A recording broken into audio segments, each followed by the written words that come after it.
Senator, we and you had a choice over the last 2 weeks. We did a revenue bill last week, and we're doing this budget bill this week. And the biennium, there's about $500 million dedicated for tax cuts. And we learned last week that the top 1% get 65% of those benefits. Top 5% get 90% of the benefits of those tax breaks. They're the wealthiest 5% of people in this state. So that's how you've chose to spend $500 million. And we were told last week we couldn't talk about the cuts because there was nothing in that tax bill identifying any cuts. Well, we now have the second half of the story today. We now see the cuts. In K-12, it's about $180 million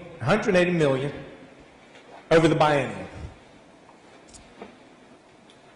Senator, we hear regularly that no teacher is going to lose their jobs.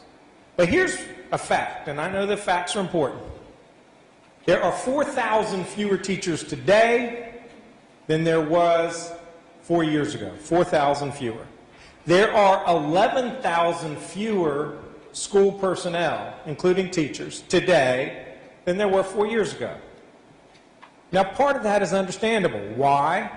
We just went through the worst recession in 80 years. We faced a $4.5 billion shortfall. Y'all faced a $2.5 billion shortfall. There was a lot of pain to go around over the last 4 years. Well, we are slowly coming out of that recession. But what y'all are doing is you're locking in the recession-era budgets. I got a chart here, which you can see. It's 2 lines. The dark line are teachers. The light line are students. We are blessed to be a growing state. Every year we have more children in our schools than the previous year. And we have always managed to keep those 2 lines together. Well, there started to be a diversion in 08-09. And what y'all are doing here is locking in and, in fact, widening the gap between the number of teachers we have for the number of students. $120 million being taken out of teacher assistance. That is 3,850 TAs who will lose their job because of this budget. Our population is growing. We have fewer teachers than we had 4 years ago. We're now taking TAs out of the classroom. You all are increasing class size in the early grades. There's not a pay increase in here. Our teachers over the last 5 years have lost earning power. Y'all know what inflation is because you stuck it in the campaign finance bill where contributors can give $5,000 indexed to inflation. So we want the wealthiest to be able to contribute more money according to inflation to us. But our teachers, they've gotten 1.2% pay increase over the last 5 years. Inflation's been about 8.5%.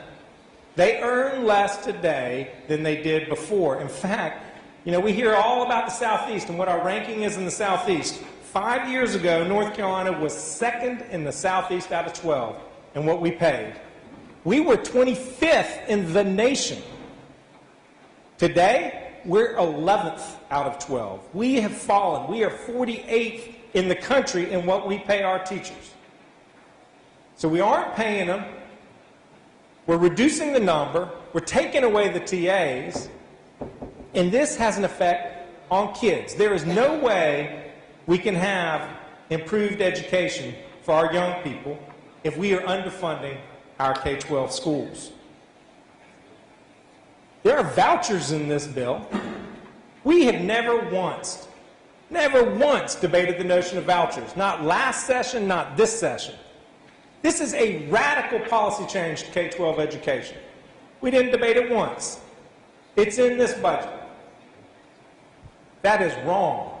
It's wrong on process ground, but it's also terrible policy. You are draining money, $11 million from public schools, to send people to unaccountable private schools.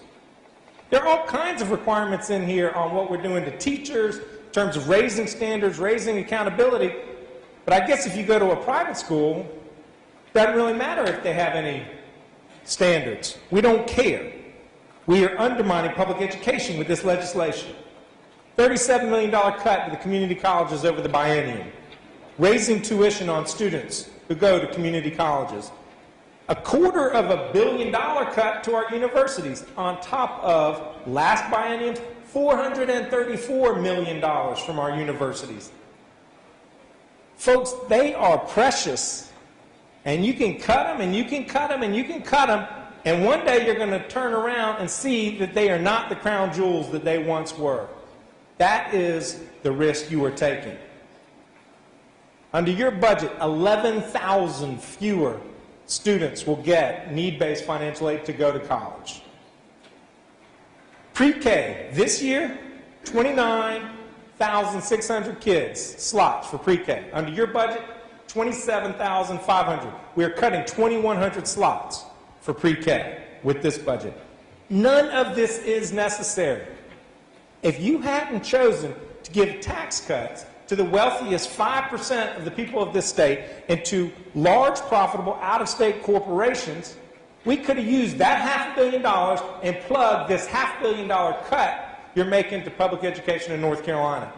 We could keep 10,000 teachers and TAs. We could have smaller class size. We wouldn't have to raise tuition at community colleges. We could enable 11,000 struggling kids to get a college education. We could actually debate vouchers rather than stuff it in a budget bill without a moment's debate in any committee at any point over the last 2 years. But you've made the choice. You've chosen the tax breaks for the wealthy over public education. It is the wrong choice, in my opinion, for North Carolina's future. I urge you to vote against this conference report.